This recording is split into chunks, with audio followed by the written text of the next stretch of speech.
Okay, as you know, every bodybuilder needs his energy to train and train hard. We diet for about 12 weeks, and a few of the foods that we are going to be discussing are laid out here in front of me at one of my favorite restaurants, the Sizzler. This is where I have a tendency to come and eat right after I get done training, and I will describe each and every item in front of us and show you what you can eat rather than what you can't eat. Alright, this first item here is hibachi chicken, dry. We have 2 chicken breasts with a little taste of lemon to flavor and season. Give it a little bit of taste. We have our broccoli here, a form of complex carbohydrates with a dry baked potato. This, my friends, is teriyaki sauce. It's a no-no. Get rid of it. Don't even buy it. So what we have is protein and our complex carbohydrates. This is a typical lunch for me after I get done training, along with some iced tea and some equal to give it a little bit of flavor. Over here we have a salad. Now, I have a tendency to eat a lot of salads, and I bring my own protein. I'd usually eat 2 cans of tuna fish that are packed in water that's low sodium. I just put the tuna fish on top of it. I have my dark greens, have some onions, some eggs, so I take out the yolks, and I mix my tuna fish all up in there, and I usually drink about 2 or 3 sizes of water, about this size to wash it all down. No complex carbohydrates for this meal. It's all protein and roughage.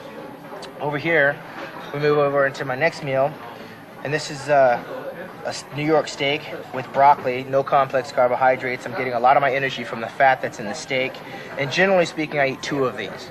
2 steaks with a larger portion of this broccoli, complex carbohydrates, and I kind of stay away from the starchy carbohydrates at this stage on my 3rd meal of the day. Over here, we move into fish. I usually will eat my fish totally dry. This is trout, grilled.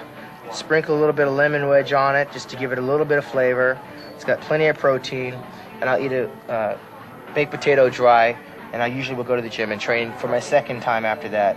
And I generally have about 2 glasses of water this size or an iced tea. Over here, this is my treat. This is I consider it almost like cheating. I'll have a mixed assortment of fruits immediately after I train as I prepare my dinner. I have pineapple, I have cantaloupe, I have a little bit of honeydew, some watermelon, and some grapes. This satisfies my sweet tooth and my craving for sugars. Generally, I'll have a cup of coffee before I do my workout, and after I get done eating this, right after I train, I'll usually have about 12 egg whites and some more broccoli or asparagus to fill me up. My last meal usually takes place about 10 o'clock at night, and that last meal doesn't have complex carbohydrates. I don't know how many calories I consume. I have no idea how much body fat I have on my body. I'm not very scientific. I eat when I'm hungry, and generally my emphasis is on the protein. That builds muscle. Usually I'll eat my complex carbohydrates just after or just before I train. I usually use the mirror as my guide. When I want to lose more body fat, I increase my cardio and cut back my complex carbohydrates. When I want to fill out a little bit more, I'll add an additional meal by waking up at maybe 5 o'clock in the morning and going to bed a little bit later, maybe 11 o'clock. That way I can add 1 or 2 more meals, get a few more calories in me. But when you're on a diet, you're gradually going to get a little bit weaker.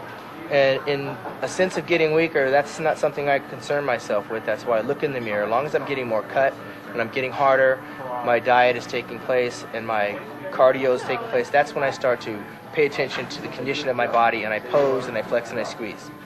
12 weeks, and I'll see you in New York.